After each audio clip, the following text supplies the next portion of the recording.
네, 이론 시험 문제를 풀어보도록 하겠습니다. 1번입니다.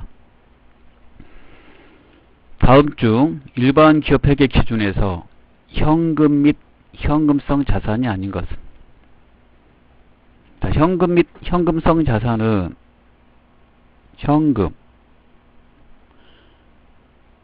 그 다음에 요구하면 언제든지 인출할 수 있는 요구불예금, 그 다음에 현금성 자산을 부르는 말입니다. 현금성 자산은 취득일로부터, 이게 취득일이 중요하죠? 취득일로부터 취득일로부터 만기가 3개월 이내인 거. 그 다음에 요구불예금은 이제 당좌예금, 보통예금, 뭐 이거 생각하시면 되겠고요. 현금은 한국은행에서 발행하는 통화와 통화 대용증권. 자, 이렇게 되겠습니다. 자, 그러면 1번의 정답은 3번이 되겠네요. 당좌 거래를 개설할 때 내는 보증금은 일반적으로 회계 처리할 이름 특정 현금과 예금으로 처리하고요. 투자자산으로 분류합니다. 일반적으로 투자자산으로. 정답이 3번이 되겠습니다. 2번 보겠습니다. 보고기간 종료일에 주식회사 희망의 결산 시 당기순이익이 10만원이었다. 10만원. 다음과 같은 오류가 포함되었을 경우 수정 후 당기순이익은 얼마인가? 여기서 문제 여기 좀 고치겠습니다. 25,000원입니다. 25,000원. 예. 좀 수정해 주시고요. 당기순이익에 영향을 미치는 거는 뭐예요? 네, 수익과 비용이죠. 수익과 비용. 따라서 수익 비용만 찾아서 수정을 하고 그 당기순이익을 계산하면 되겠습니다. 첫 번째 감자차익은 자본에서 보셨죠? 두 번째 매도가능증권 평가손실도 자본에서 봤죠? 따라서 이 두 개는 이 문제의 계산하고 관계가 없어요. 그 다음 밑에 이자 비용은 영업의 수익이잖아요. 그 다음에 단기 투자자산 처분익, 대표적인 게 단기 매매증권이 있는데요. 예. 이거 영업의 수익에서 봤죠. 예. 그러면 이자 비용 과대 계산, 비용을 너무 많이 잡았다는 말이잖아요. 그러면 수정하기 전에 10만원에다가 비용을 15,000원 더 잡았다면 15,000원만큼 당기순이익이 감소됐을 것이니까 이거 수정을 해서 플러스 시켜야 되죠.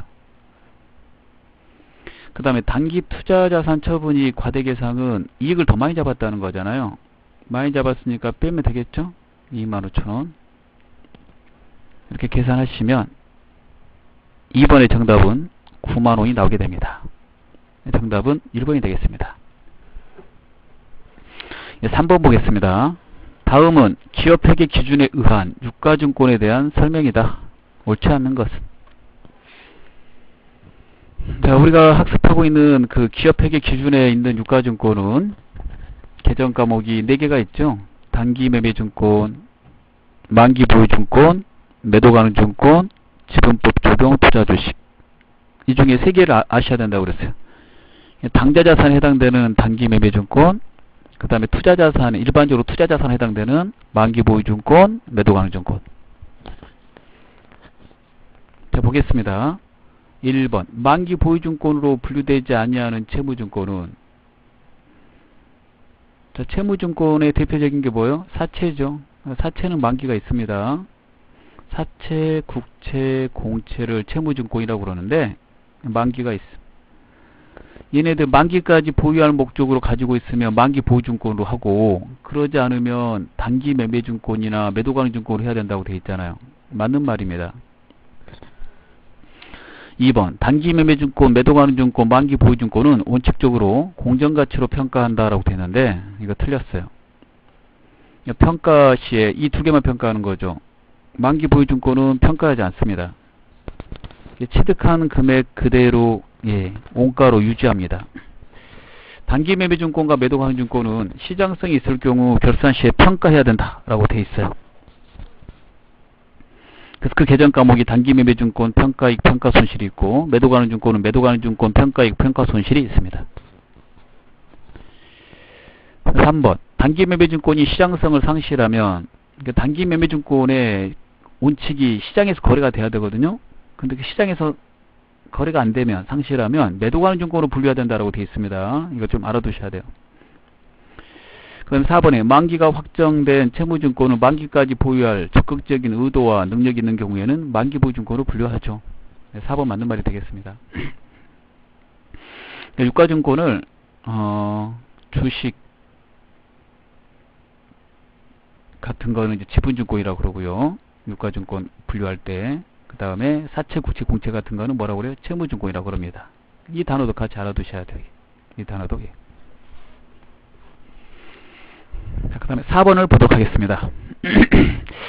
다음 항목 중 기말 재고자산에 포함될 항목을 모두 더하면 얼마인가?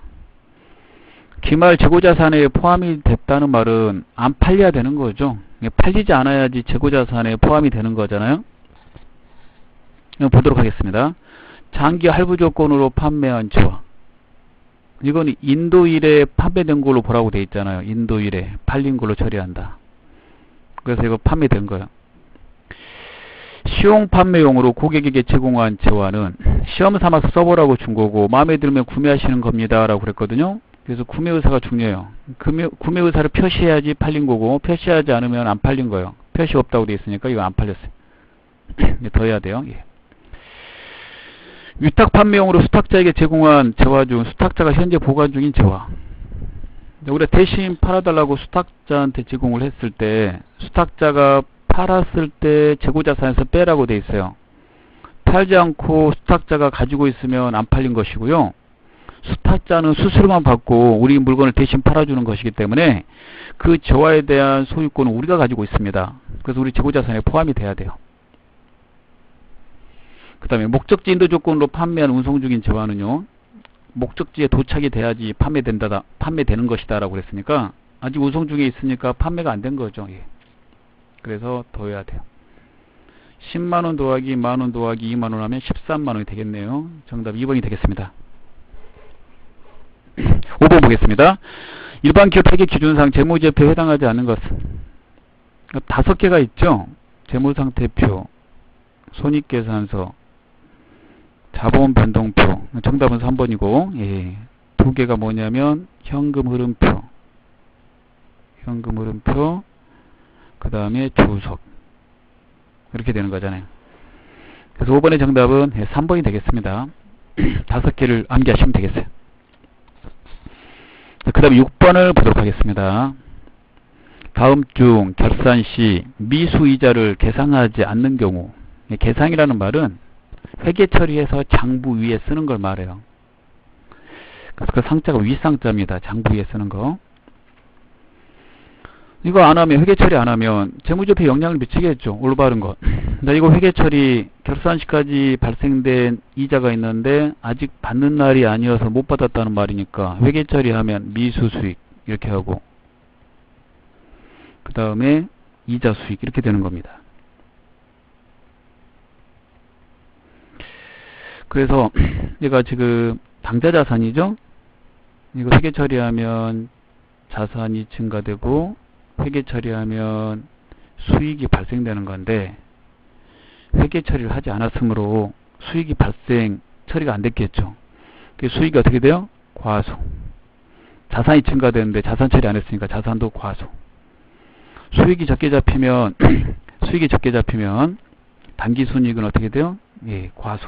자본도 과수. 답은 금방 찾을 수 있게 되어 있네요. 이렇게 되겠죠.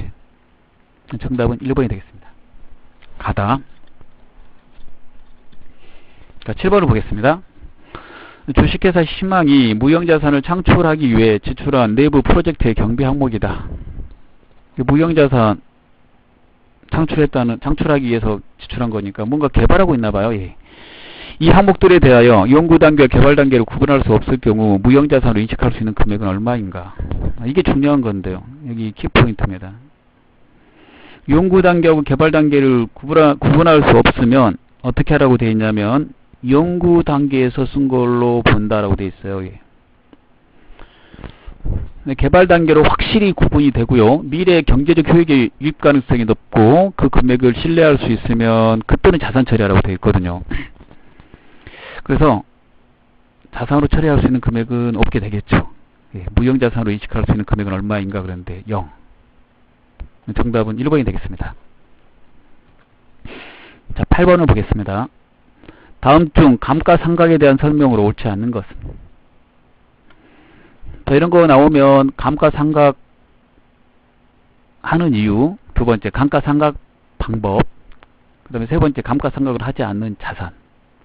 감가상각 방법 5개 중에서 4개는 좀 외워두시는 게 좋다고 그랬어요. 지금 보면 정액법, 정률법, 연수학계법, 이중처가법 있는데 하나 빠진 게 있네요. 생산량 비례법. 이렇게 5개. 이왕에 시간이 되시면 정액법, 정률법, 연수학계법, 생산량 비례법 이 공식을 좀 외워라 라고 그랬습니다. 정액법은 매년 똑같은 금액으로 상각하는 걸 말하죠. 매년 똑같은 금액으로 상각함. 상각액은 매년 일정하다. 맞아요. 이 공식이 어떻게 돼요? 취득원가 또는 원가 빼기 잔존가치, 그 다음에 나누기 내용연수 이렇게 되죠. 이 금액으로 매년 감가상각하는 거죠. 내용연수. 이 정률법은 일정한 정률로, 이 상각률 이코가 정률이잖아요. 일정한 정률. 이 정률은 이제 퍼센트입니다. 일정한 퍼센트로 상각하라는 거죠. 상각액은 매년 일정하지 않죠. 상각액이 일정한 거는 1번에서 말했잖아요. 정액법이라고. 2번이네 정답이. 정률법의 공식을 보면 상각 안 된 금액, 미상각 잔액. 상각이 안 된 금액은 취득한 금액에서 감가상각 된 감가상각 누계액을 뺀 걸 말해요. 다른 말로 말하면 장부금액이라고 그러죠. 곱하기 정률, 일정한 퍼센트. 다른 말로 상각률. 항상 일정한 퍼센트로 상각해 가는 겁니다.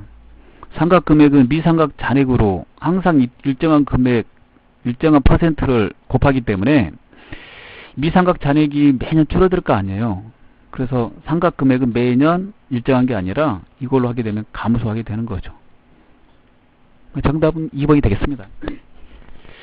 연수학계법의 공식이 어떻게 되냐면요. 연수학계법은 취득원가, 취득원가 빼기 잔존가치, 그 다음에 밑에다가 내용연수합계, 연수를 다 더했다고 그래서 연수학계법이죠. 내용연수합계 곱하기 연수의 역순. 그래서 5년 쓰겠다 그러면 5, 첫 해는, 그 다음에 두 번째는 4, 3, 2, 1. 연수의 역순을 다른 말로 남은 내용 연수라고 그러잖아요. 연수의 역순 분자죠. 분자의 금액이 나머지는 변함이 없고 이 두 개는 변함이 없고 분자의 금액이 매년 줄어드니까 상각 금액은 매년 줄어들게 됩니다. 이중채가법도 매년 감소하는 거고요. 3, 4번 다 맞습니다. 자, 그 다음에 9번을 보도록 하겠습니다. 다음 중 제조간접비 배부 방법에 대한 설명으로 잘못된 것은?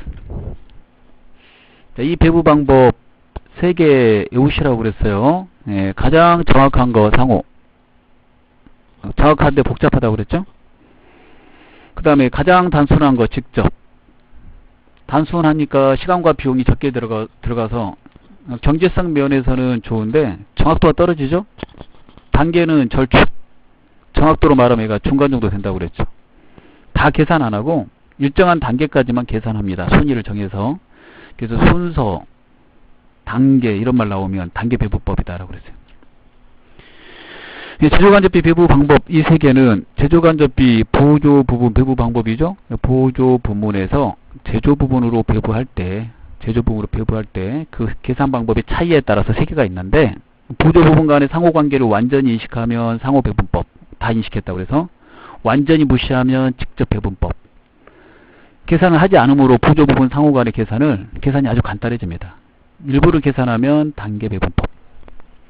그래서 9번에 잘못된 거는 4번입니다. 상호 배분법은 부조 부분 간의 용역수수 관계를 고려하는 거죠. 고려하지 않는 거는 직접 배분법이라고 그랬습니다.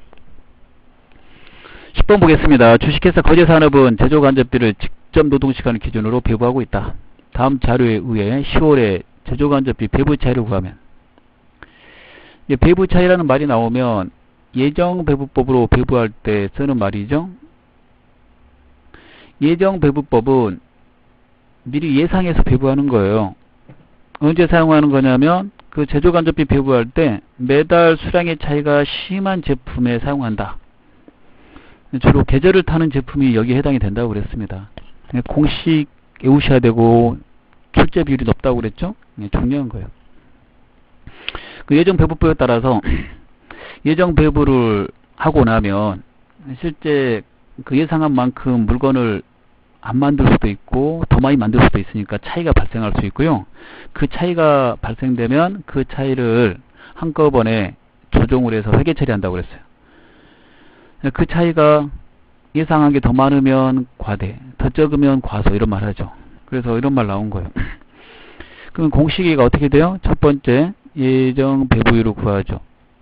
예정 배부율. 예정 배부율 공식.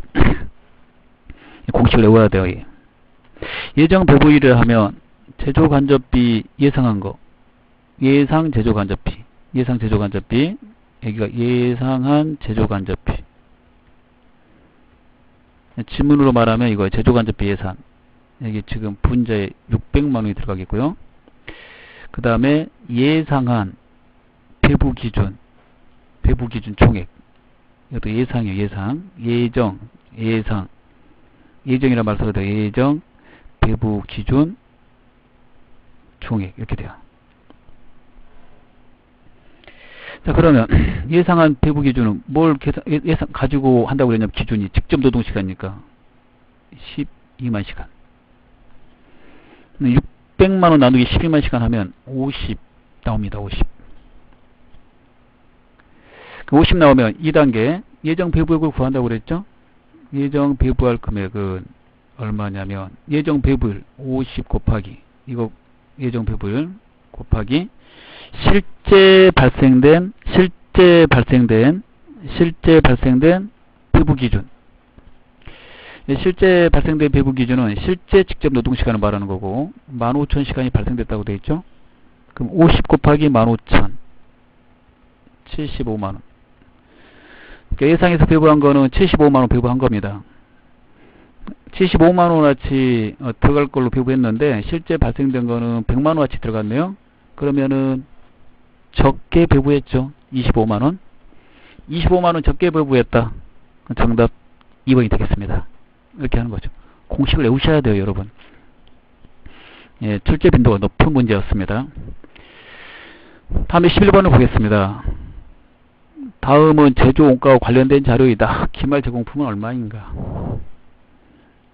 자, 이거 많이 나오는 거죠. 제공품 계정 매우 중요하다고 그랬어요. 원가 얘기해서. 이거 어떻게 해요? 작년에 만들다가 남은 거 기초 제공품에다가 단기 총 제조 비용을 더하라고 그랬죠.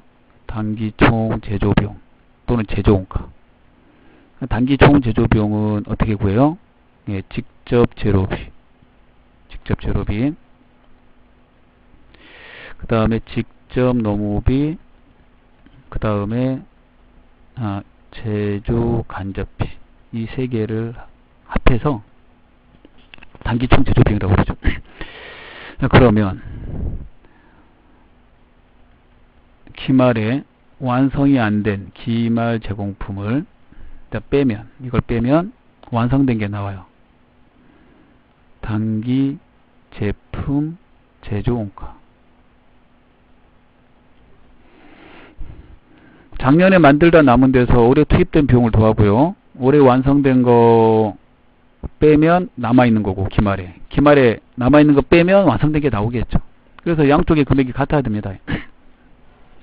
이렇게 숫자만 대입하면 답이 나올 것 같죠? 예. 얘를 구하라고 그랬으니까. 예. 자, 그러면 기초제공품 50에다 50을 더하기 단기 총 제조비용, 직접 재료비, 직접 농업비, 제조 간접비, 이 세 개를 더해요. 첫 번째 줄 거 다 더해서 여기다 집어넣으면 되겠네요. 그 다음에 완성된 건 얼마? 1200. 자, 좌측, 차변에 있는 두 개를 더해서 대변에 우측, 대변에 있는 단기 제품 제조원가를 빼면, 이거 빼면 만들다 남은 게 나오겠죠. 계산기 가지고 계산하시면 되겠습니다. 정답은 1번이 되겠습니다. 200만원. 금액은 계산해보면 기초제공품 50에 더하기 단기 총 제조비용, 직접 재료비 500, 직접 농업비 150, 제조 간접비 700 더하시고요. 그 다음 빼기 1200 하면은 200만원입니다. 그 다음에 12번 보도록 하겠습니다. 다음 중 개별원가 계산에 대한 설명으로 틀린 것은? 개별원가 계산은 하나하나 원가 계산하는 거라고 그랬어요. 다품종 소량 생산. 해당되는 제품을 좀 외우시라고 그랬죠. 항공기, 그 다음에 건설, 기계, 그 다음에 주문을 받아서 제작하는 거 있죠. 주문 받아서 제작하는 물건들. 자, 이런 것들 좀 외우시라고 그랬어요. 다품종 소량 생산. 많이 생산 안 하고 가격은 비싼 것들입니다. 정확도가 중요하죠. 그래서 계산은 어떻게 해요? 직접비 플러스 간접비로 함. 간접비가 매우 중요함. 계산할 때. 물건 하나하나 쓴 직접비 간접비를 작업 원가표에다 기록함. 이런 단어를 알아두시면 됩니다. 정답을 찾아보도록 하겠습니다. 12번. 시장 생산 형태보다 주문 생산 형태에 적합하다. 그렇죠? 예. 그 다음에 시장 생산은 대량 생산하는 거예요. 대량 생산은 이제 종합원가 계산입니다. 다품종 제품 생산에 적합하다. 맞고. 개별 작업별로 구분해서 지켜야죠. 맞고. 제조 간접비 제품별 직접 추적이 가능하다. 간접비는 추적이 불가능한 걸 말하잖아요. 그래서 추적이 불가능한 이 간접비가 계산의 핵심이라고 그랬어요. 추적이 불가능하니까. 그래서 이걸 어떻게 배분하느냐가 중요하다라고 그랬습니다. 간접비는 추적이 불가능한데 가능하다고 그랬으니까 예, 틀렸어요. 13번 보겠습니다. 다음 자료에 의해서 부가가치세법상 일반 과세자의 부가가치세 과세표준 계산은 얼마인가? 과세표준이라 하면 과세할 금액을 부르는 말이에요. 다른 말로 또 하면 공급가액, 쉬운 말로 바꿔보면 공급가액. 우리나라 부가세 세율은 10%, 0% 이렇게 있죠. 예. 그 10%, 0% 곱하기 한 금액을 말합니다. 그 계산하라고 그랬으니까 예, 계산하면 되죠. 공급가액을 더하면 되겠습니다. 세금계산서 발행한 거 1000만원, 영세율 400 포함. 그러면 얘가 과세 표준이겠죠. 예. 공급가액. 그 다음에 신용카드로 물건 판 거 110인데 부가세 포함이니까 부가세는 빼야 되겠죠. 10만원 빼면 100. 그럼 두 개 더해요. 그러면 1100. 정답은 3번이 되겠습니다. 자, 14번 보겠습니다. 다음 중 부가가치세법에 대한 설명으로 잘못된 것은? 1번. 재화란 재산 가치가 있는 물건과 권리를 말하며 영문은 포함하지 않는다. 맞아요. 영문은 우리가 용역이거든요. 예. 2번. 사업자란 사업 목적이 영리든 비영리든 관계없이 사업상 독립적으로 재화 또는 용역을 공급하는 자를 말한다. 맞아요. 예. 이 부가가치세의 사업자는 영리 비영리를 따지지 않습니다. 3번. 재화 및 용역을 일시적 운발적으로 공급하는 자는 부가가치세법상 사업자에 해당하지 않는다. 맞겠죠. 사업자 요건에 있는 건데요. 위에 있는 요건에다 플러스해서 계속적으로 공급하는 자를 사업자라고 한다 이렇게 돼 있어요. 그래서 이렇게 되면은 사업자로 분류되지 않습니다. 4번. 간이과세자란 직전연도 공급대가 합계액이 5천만원에 미달한 사업자를 말한다. 5천만원이 아니라 4,800만원입니다. 미달은 미만을 말합니다. 예. 합계액이 4,800만원의 미달. 정답 4번이네요. 15번 보겠습니다. 다음 중 부가가치 세법상 영세율에 대한 설명으로 틀린 것. 영세율은 0% 세율을 적용하는 것으로서 소비지구 과세 원칙에 따라서 생긴 거죠. 나라와 나라 사이에서는 소비하는 나라에서 과세한다. 그래서 수출하는 재화에 대해서 0%를 적용하게 됐고요. 이를 영세율이라고 그럽니다. 수출한 재화에 대해서 만약에 세율을 적용하면 물건 가격이 높아져서 수입하는 나라도 과세하기 때문에 수출 촉진이 억제되기 때문에요. 0%를 적용한다고 그랬고, 수출 촉진하기 위해서. 두 번째, 세금이 두 번 붙으면 안 되기 때문에 이중과세 방지를 위해서 또 0%를 적용한다고 그랬습니다. 수출하는 사업자는 영세율에 해당이 되는 거고요. 영세율은 다른 말로 완전 면세라고 그러죠. 완전 면세. 정답은 이런 것들이 맞는 거니까 3번이 틀렸어요. 세부담의 역진성 완화는 면세하고 관계돼요. 면세는 부분 면세, 불완전 면세라고 그래요. 면세 사업자를 말합니다. 부가가치가 있는 물건을 파는데 세부담의 역진성 때문에 소득이 적은 자가 많은 세금을 내는 그 부분을 해결하기 위해서 일부 물건에 대해서는 부가세를 면제하겠다라고 하는 게 면세잖아요. 그래서 뭐 그 면세 종류, 뭐 기초생활필수품부터 여러 가지가 있죠.